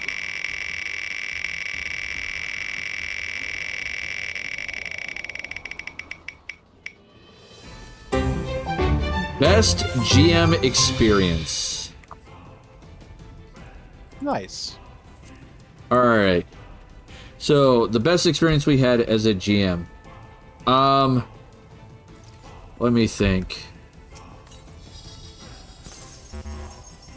I would say one of my best experiences as a GM was probably one of my Traviel runs. It was the one where they were hunting down the dragons. And they they were given every indication, the party was, to basically, every dragon in this hive needs to be killed. Alright? Like, every indication told them that, but there was one of the hive leaders that was actually lawful neutral. Its whole purpose was to take care of their young. And I figured I wouldn't make them evil. Right. Because it wouldn't make sense, behavior-wise. Sure. And it turned out the party figured out this person wasn't evil. And actually worked out a deal to where they didn't wipe the hive out of existence. It gets to continue on in another form. I see. Which was really cool to watch them do. And I was really happy about that. Yeah. How about you? I mean, GMing experiences can be rewarding for a lot of reasons. I've had a number of games go well in different ways that I've enjoyed. I think just my general criteria of a good GMing experience is when I feel like my players' creativity is firing on all cylinders, and just I can sit back and sort of enjoy what they do. Also, if I get to do something where I get to inflict a lot of puns on them, that's always nice too. So let me think. I have really enjoyed, honestly, the most recent one that comes to mind is my Call of Cthulhu game, because... Go ahead. Oh no, I went, ooh, because I got hit with something hard. Oh, okay. Yeah, Call of Cthulhu has been surprisingly enjoyable all around. It's a game that I honestly, for years, did not think I would enjoy, but I've got an excellent group, and they just are leaning into it. Just to give you a little anecdote, the best thing about Call of Cthulhu is if your players are making interesting choices. And by interesting choices, I mean horrible choices. So, for example, the players had come into contact with some serpent folk. Now, in the lore of Call of Cthulhu, the Snake Men or serpent folk, they ruled the earth before humanity. They, some of them still survive in a fully intelligent form. Many of them have devolved. But basically, there was this village in England that they had been inflicted with a mysterious disease. The party investigates. They find this little enclave of serpent folk that apparently had designed the disease and was using it to experiment on the people. And they fought the serpent folk and won. But one of the resources the serpent folk had was, I gave them essentially rejuvenation beds. Essentially, they're like, think of them like a tanning bed or like a essentially reclining pod type bed with a lid that closes, that in addition to being a place where they can hibernate or rest, it also heals them faster. Right. And so the party learns about this, and after they've defeated the serpent folk, two of the party members are like, well, the serpent folk in their lab had these two mostly dead humans in tubes. I wonder if the rejuvenation bed works on human. Uh-oh. which is the perfect question to ask. That is, yes, it's a horrifying thing to see these humans like floating in tubes like Bacta tanks, except like there's chunks missing out of them, and they're still kind of alive because the tube's connected to them. So you see little bits of motion, but they're really 90% dead. And they're like, well, if these beds work for humans, then that could be a tremendous resource. But they knew enough to know that most of the party wouldn't go along with it. So they arranged to divide up the tasks of cleaning up the serpent folk lair. So they were breaking down the lab, and they took the body over and they put it in the rejuvenation tank. And I knew what they were planning to do because they told me the session before, and so I was ready for it. And basically, yeah, it brought the guy back to life-ish. One of you guys says a serpent? Well, he had... The bed was set to rejuvenate serpent tissue. So he was essentially afflicted with super serpent cancer, where his body was essentially half transformed into scales, and he was healing super fast, but it was causing him tremendous pain. So that got a couple of sanity checks out of them. He, begged them to kill him, and they tried to put him out with morphine, just as a mercy. But he made his constitution roll, so he didn't even feel the morphine. So then they had to put him down with a gunshot, and then the first one didn't do it. So it just becomes one of these things that just gets progressively worse. And once they get the gunshot, the rest of the party hears it. They investigate, and then they have to explain it, and it just snowballs into this perfect just melange of beautiful chaos. And it's like, yes, this is exactly what happens to protagonists in this universe. You find something, you think you can use it for good, you think you can exploit this alien or, magical technology, and you try, and it goes horribly, horribly wrong. And so, yeah, just having something where the players can do that sort of experimentation and have the results be so entertaining, just, yeah. It has really been, of my recent GM experiences particularly, my favorite. Awesome. I would say, one of my non-D&D ones, though, for me would be, what was it? Oh, damn it, I was in the wrong spot. The WAD game we were running, because we had several moments in that were just fucking hilarious. Yeah, like the, you're talking about the King's Willow game? Yeah, the King's Willow game.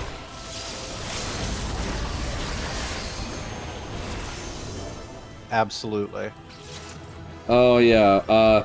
I remember we had a guy named Travis, and he was the Russian Concussion. The Russian Concussion. Yeah, yes. That was fun. Yeah, that game went off the rails in a fun way, too. Oh, yeah. I remember my character's secret bat cave beneath our shared house, and building everybody essentially bullet-resistant Power Rangers costumes. Oh, yeah. That was fun. And the golf ball nuke. The golf ball nuke, yeah, I am particularly proud of that one. Don't tee off with this one, folks. It won't go well. Well, it's not every day that you get to weaponize Maxwell's demon, and I really enjoyed doing that. Yeah. Oh my god, that was wild. So many dumb things happened, but it was worth it. Absolutely. Oh, excuse me, I hack up my lungs here. I love a game where you can have silly things happen, but it's also a game you can take seriously. Like, the Cthulhu game's a perfect example. We have some very silly things happen from time to time. But it is still very much a game that can be horrifying, that you take seriously. And, yeah, I just get to have all kinds of fun with that. So, I'm very, very, very happy with my group in general, and just the way it's been playing. Who do you have in your group these days? I have a mix of people that I split between essentially 2 games that I run. So the way I'm currently doing things is I run 2 games monthly. And so I run one game, then a couple weeks, and I run the other game. And that's really what I can manage prep-wise, schedule-wise. So I have what I consider my core group of 7 in the Mutants and Masterminds game I'm running. And that one is getting ready to wrap up this year. And then I've got some of the same people, but some different people in the Call of Cthulhu game. So, my gamer, Amy, she does not like horror particularly, especially body horror. And my Cthulhu game is not super horror focused. It is more of an investigation game. But I totally respect her choice not to participate in that. Right. And so she doesn't come do the Call of Cthulhu game, which is fine. And Morgue Dweller is not in the Cthulhu game either. I think Really? she wouldn't mind the spooky stuff necessarily, but she's just in every other game that I run, and the game like at my house there's a 5-week rotation where I run 2 games in the 5 weeks, 2 other GMs run 1 game in the 5 weeks, and then we have the other weekend for like miscellaneous stuff. And Morgue Dweller is here for every other weekend except this one.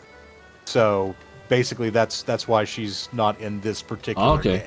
I honestly thought she would be like just down with that. Jeez.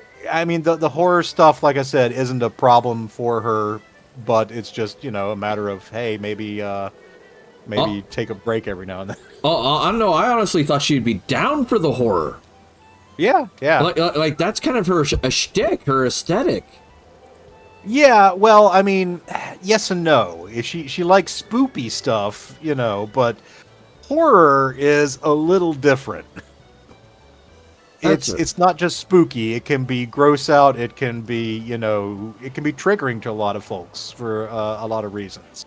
Now, again, I do run kinder, gentler Cthulhu basically compared to how some folks would run it. But you run fuzzy Cthulhu. I mean, I'm using the Pulp Cthulhu rules, so it's a little less deadly. But I don't try to necessarily pump up the horror. Every now and then I'll get them with something like when they try to resurrect a human in a serpent folk regeneration bed. Surprise! Or there was another scenario they had where they basically made the acquaintance of a local witch. And she was... Oh god, did I fuck this up? Hang on. I think I fucked something up. Uh-oh. Oh boy. Alright. Let me get back to the just chatting. Oh, are we at 9? Yeah. We're just about at 9, yeah. But yeah, there was like a local witch that they made into an ally, and they needed to interrogate this man who had died, and he had died from drowning in the middle of a field, which is what brought them there in the first place. Very unusual to die, miles from the sea by drowning. Yeah. And so what had actually happened was that a group of smugglers, immortal smugglers that had been living underground, had been using this guy as a supply gopher and had sworn him to secrecy. And if he ever ratted them out, they had a curse placed on him to trigger and basically fill his lungs with salt water. And that's what happened. He essentially he became aware that they were targeting this local lady that he was in love with. He wanted to warn her, but the curse triggered, his lungs filled with salt water, and he drowned in the field. So they brought the witch in to where his body was laid out, called back his spirit for a few questions, except they were asking about the same sorts of thing, and so the curse triggers again, except this is an autopsied corpse whose lungs fill with water, and he just pops like a water balloon. Oh, that's fucked up. Yeah, there were a couple of sanity rolls that got failed on that one.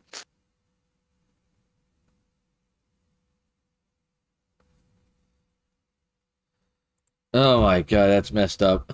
Yeah. All right. So I have figured out who we're going to raid as soon as they get back from the ad break. All right. All right. So once again, thank you those who are subscribing, who are watching this crazy shit. Thank you. I appreciate my subscribers so much. Oh boy. Let me write down who raided me. Oh, sorry. Oh. I just suddenly started yawning so much. Dear Christ. With 6. Okay.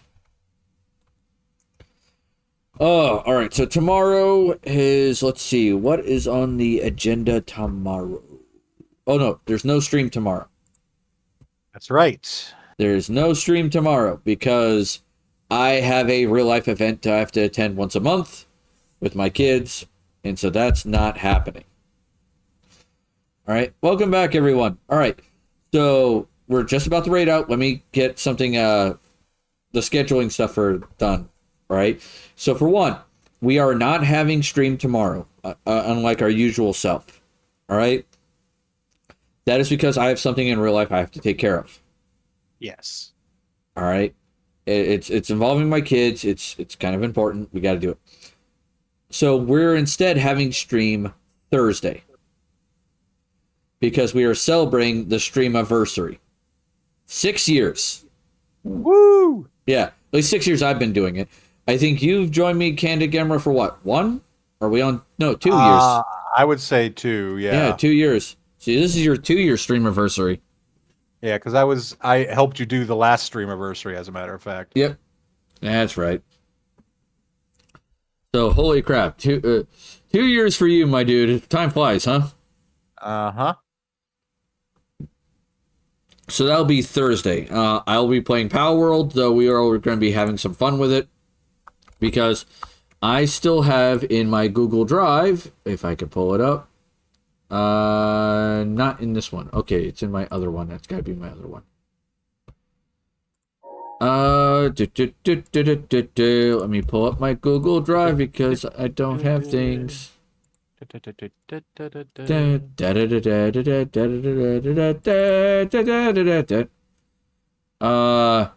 Yeah, I have a giant list of games that I have codes for that I can hand to people.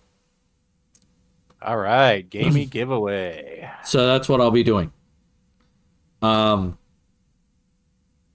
So basically, people should be able to do that. Let me make sure I have all the codes. Yep, there they are.